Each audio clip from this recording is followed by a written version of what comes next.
We're ready now to plug in our Pi and start getting it configured, but then that brings up the question, what do we plug it into? Well, the right answer is this, the official Raspberry Pi power supply.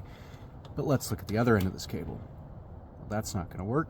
This does not meet our objective of being off-grid, and I've yet to find the off-the-shelf turnkey solution for off-grid power for a Raspberry Pi, so we're going to have to improvise a bit. Now, the specs for the Raspberry Pi models 2 and 3 call for 5.1 volt and 2.5 amp input.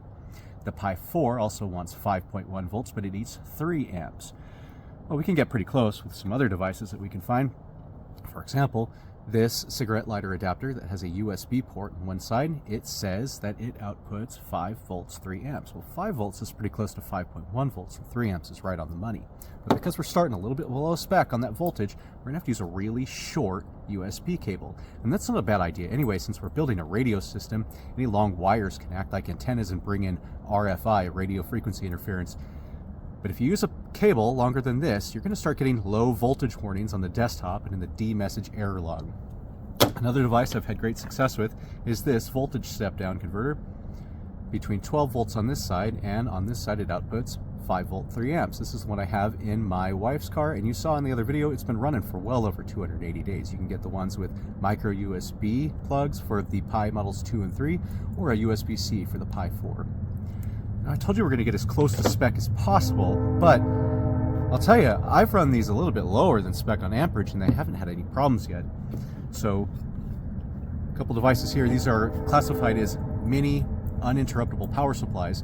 This one is made by Talent Cell, and this one, I couldn't even tell you how to pronounce this. I think it's Shanqiu. Goodness sakes. Each one of these puts out 2 amps, 5 volts, 2 amps. Well, I've got an example of the system here that I've been running with this Shanqiu Mini UPS. This is a miniature bag. I power the Raspberry Pi off of a USB plug here. I can even power the radio off of it as well, so we have a number of plugs on top. And I've got peripherals plugged in, like the Wi-Fi adapter access point, and I've got the sound card for the DigiRig, and I've got even a USB speaker.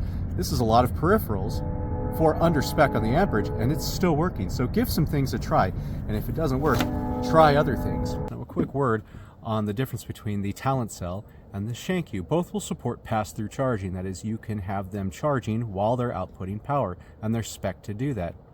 On the Talent Cell, we have a USB port on the top and a 12-volt barrel jack that'll work for input and output. Unfortunately, this requires a good stout 12 volts to charge. If you've got this plugged in with a cigarette lighter adapter in your truck and you want it to do pass-through charging and your battery dips a little bit below 12 while it's sitting, this thing's going to drain itself. It's not going to continue to charge. Whereas the Shanqiu will. It can continue to charge if the voltage drops a little bit below 12. In fact, you could even charge it not just with the barrel jack, but with a micro USB. It's a really neat feature of this. You'll also see that there's a lot more outputs on the top, including the USB. We've got 5 volt, 9 volt, and 12 volt outputs. This is how I'm able to power both the Pi and the radio on my portable bag with this battery pack. The next thing we should discuss is something puzzlingly controversial, and that is heat sinks, cases, and fans. If you go online, especially onto that cesspool called Reddit, and start asking these very prudent questions about what type of case you need to put your Pi into, or heat sinks to use to draw heat away from the chip, or fans to blow cool air over top of the chips to keep everything functioning efficiently and within operating temperature, you will get annihilated by a small but vocal group of people who feel the need to be as toxic as they possibly can on this topic. So don't engage with them. Let them come onto my comment section and be disgusting human beings. We live in the real world, and this bare naked circuit board needs to go into a case for its own protection. So come on down here, let's take a look at this.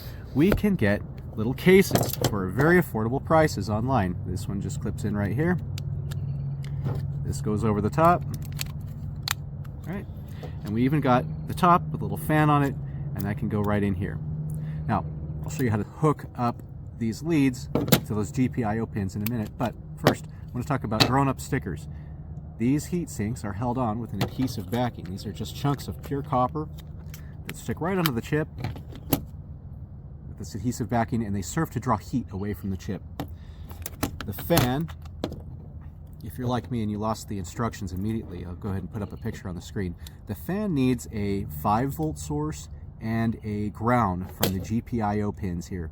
Now I just so happen to know that the top corner on the outside pin of this is a 5-volt, and 3 down from the top is a ground. So I'll just hook that up right now, and we're ready to go. I can put this in the case, and as soon as I power this up, the little fan will come on and it'll start blowing cool air over those chips and keep things running. Join me in the next video of the terminal element when we'll set up our wireless access point.